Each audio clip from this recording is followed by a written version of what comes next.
ಉಡುಪಿಯ ಪ್ರಸಿದ್ಧ ದೇವಸ್ಥಾನದಲ್ಲಿ ಒಂದಾದಂತಹ ಮುತ್ಲುಕೋಡು ಶ್ರೀ ಸುಬ್ರಹ್ಮಣ್ಯ ದೇವಸ್ಥಾನ ಈಗ ಕಸದ ರಾಶಿಯ ನೆಲೆಬೀಡಾಗ್ತಾ ಇದೆ. ಪ್ರಮುಖ ರಸ್ತೆಗಳ ಬದಿಯಲ್ಲಿ ಕಸದ ರಾಶಿ ಕಣ್ಣಿಗೆ ರಾಚ್ತಾ ಇದ್ದು ಸ್ಥಳೀಯ ಜನ ಸಂಬಂಧಪಟ್ಟ ಅಧಿಕಾರಿಗಳ ಹಾಗೂ ದೇವಸ್ಥಾನದ ಆಡಳಿತ ಮಂಡಳಿಯ ವಿರುದ್ಧ ಹಿಡಿ ಶಾಪ ಹಾಕ್ತಾ ಇದ್ದಾರೆ. ಇನ್ನು ದೇವಾಲಯದ ಪಕ್ಕದಲ್ಲೇ ಶಾಲೆ ಹಾಗೂ ಅನೇಕ ಮನೆಗಳಿದೆ.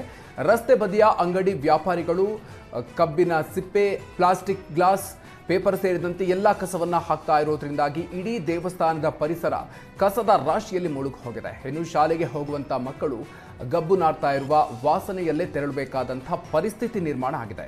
ದೇವಸ್ಥಾನಕ್ಕೆ ಆಗಮಿಸುವ ಕುಕ್ಕಿಕಟ್ಟೆ ರಸ್ತೆಯಿಂದಲೇ ಜನರಿಗೆ ಕಸದ ರಾಶಿಯ ದರ್ಶನ ಆಗುತ್ತೆ.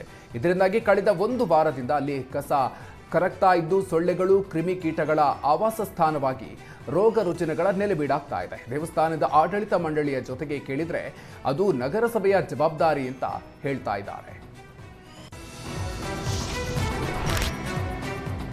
ಕೋಲಾರದಲ್ಲಿ ಡಿವೈಡರ್ಗೆ ಖಾಸಗಿ ಬಸ್ ಡಿಕ್ಕಿ ಹೊಡೆದಿದೆ. ಘಟನೆಯಲ್ಲಿ ಓರ್ವ ಮಹಿಳೆ ಸ್ಥಳದಲ್ಲಿ ಮೃತಪಟ್ಟಿದ್ದು 10ಕ್ಕೂ ಹೆಚ್ಚು ಜನರಿಗೆ ಗಂಭೀರ ಗಾಯ ಆಗಿದೆ. ಶ್ರೀನಿವಾಸಪುರ ತಾಲೂಕಿನ ಮಂಚಿನೀಳಕೋಟೆ ಬಳಿ ಈ ಅಪಘಾತ ನಡೆದಿದೆ. ಆಂಧ್ರ ಪ್ರದೇಶದ ಪೊದುಟೂರು ಮೂಲದ ಅನಿತಾ ಮೃತ ದುರ್ದೈವಿ. ಗಾಯಾಳುಗಳನ್ನು ಆಂಧ್ರ ಪ್ರದೇಶದ ಮದನಪಲ್ಲಿ, ಕೋಲಾರ, ಶ್ರೀನಿವಾಸಪುರ ಆಸ್ಪತ್ರೆಗೆ ದಾಖಲಿಸಲಾಗಿದೆ. ಕಾಫಿನಾಡು ಚಿಕ್ಕಮಗಳೂರಿನಲ್ಲಿ ಕಾಡಾನೆಗಳ ಹಾವಳಿ ದಿನೇ ದಿನೇ ಹೆಚ್ಚಾಗ್ತಾ ಇದೆ. ಕುದುರೆಮುಖ ರಾಷ್ಟ್ರೀಯ ಉದ್ಯಾನವನದ ರಾಷ್ಟ್ರೀಯ ಹೆದ್ದಾರಿ ಸಮೀಪ ಕಾಡಾನೆಯನ್ನು ಕಂಡು ಪ್ರಯಾಣಿಕರು ಭಯಭೀತರಾದರು. ಮುಂಜಾಗ್ರತಾ ಕ್ರಮವಾಗಿ ಕುರಿಂಜಾಲು ಹಾಗೂ ಗಂಗಡಿಕಲ್ಲು ಚಾರಣಕ್ಕೆ ಪ್ರವಾಸಿಗರನ್ನ ನಿರ್ಬಂಧಿಸಲಾಗಿದೆ.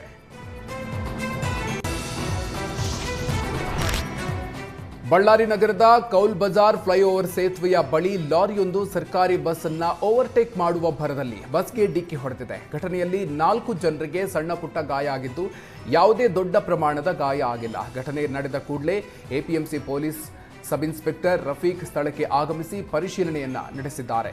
ಇನ್ನು ಸ್ಥಳೀಯರ ನೆರವಿನಿಂದ ಗಾಯಾಳುಗಳನ್ನು ಆಸ್ಪತ್ರೆಗೆ ದಾಖಲಿಸಲಾಗಿದೆ.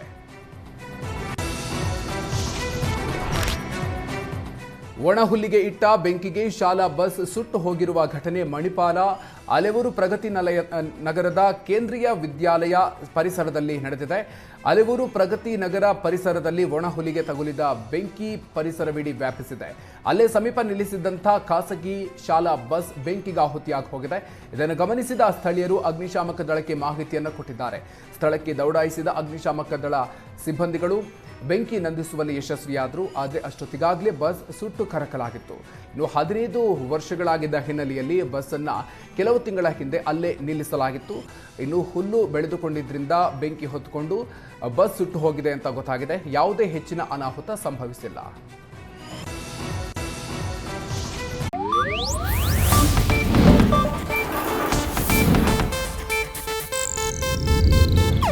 ಇದು ಏಷ್ಯಾನೆಟ್ ನ್ಯೂಸ್ ನೆಟ್ವರ್ಕ್ ಪ್ರಸ್ತುತಿ.